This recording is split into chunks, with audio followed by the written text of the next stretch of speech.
English Grammar, Lesson 6. Topic: Verb tenses. Our focus will be on the present perfect and the present perfect progressive. Part 1. The present perfect. We'll practice forming this tense and understanding this tense.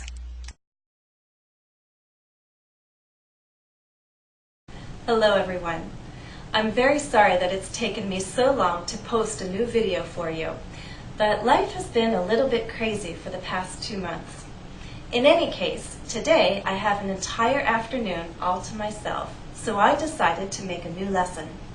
The topic is one that has been requested many times, so hopefully everyone will find this useful.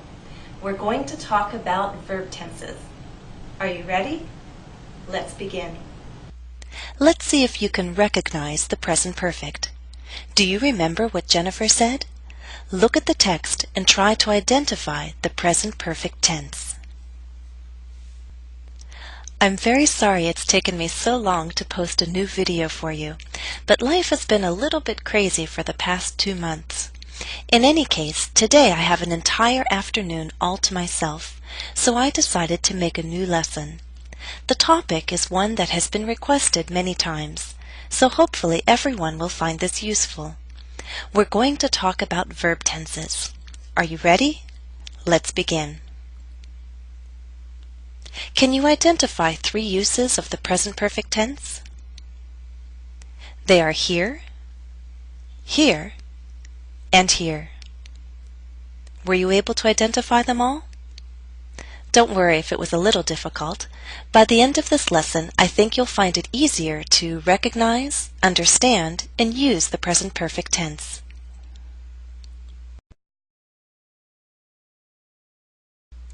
Let's talk about forming this verb tense.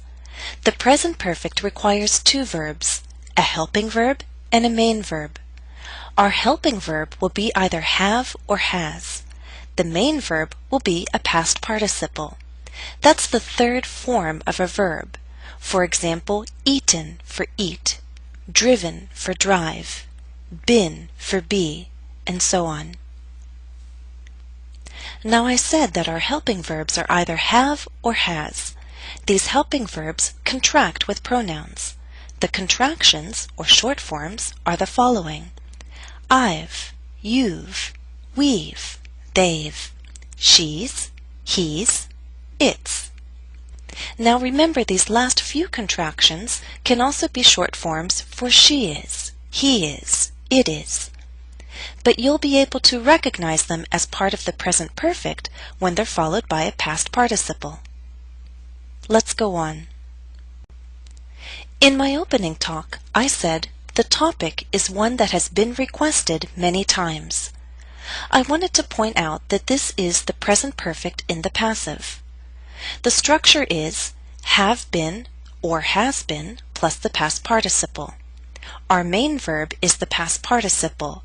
Have been or has been are helping verbs. For more on the passive voice, you can see my grammar lesson 4.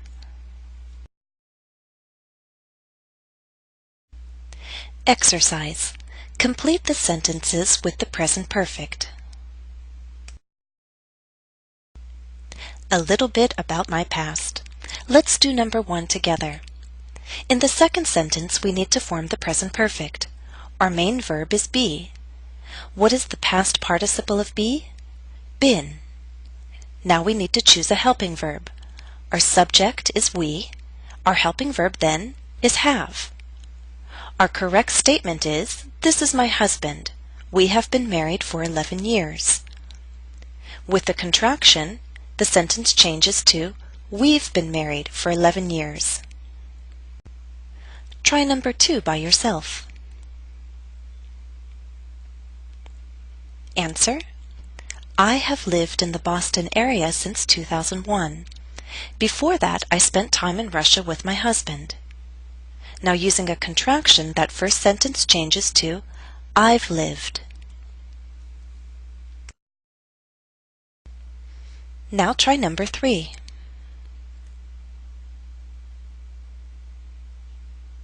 Answer: Ironically, my husband has seen some U.S. cities that I have yet to visit, and I have traveled, or I've traveled, more than he has in Russia.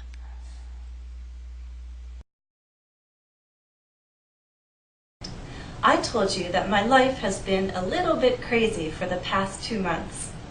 I said has been crazy because I want to explain that the craziness began about 2 months ago and it continues till now. So the first reason why we use the present perfect is to connect the past to the present. Something began in the past and it continues till now. Again, why do we use the present perfect? Our first and most basic reason is to make a connection between the past and the present, to state that something, such as a condition or a situation, began in the past and continues to the present. Now I want you to remember that as I begin to list all these reasons for using the present perfect, that sometimes more than one reason can explain why we're using this tense in a sentence. Okay? Let's be certain you understand the first reason for using the present perfect, which is to make a connection between the past and the present. Our first example, life has been crazy for the past 2 months. My current situation then is crazy, and by using the present perfect, I'm telling you that it was crazy in the past and it continues to be crazy now. Second example, I've thought about making a DVD of lessons. Here, by using the present perfect, I'm telling you that I had this thought in my mind in the past, and I continue to have it in my mind now, in the present.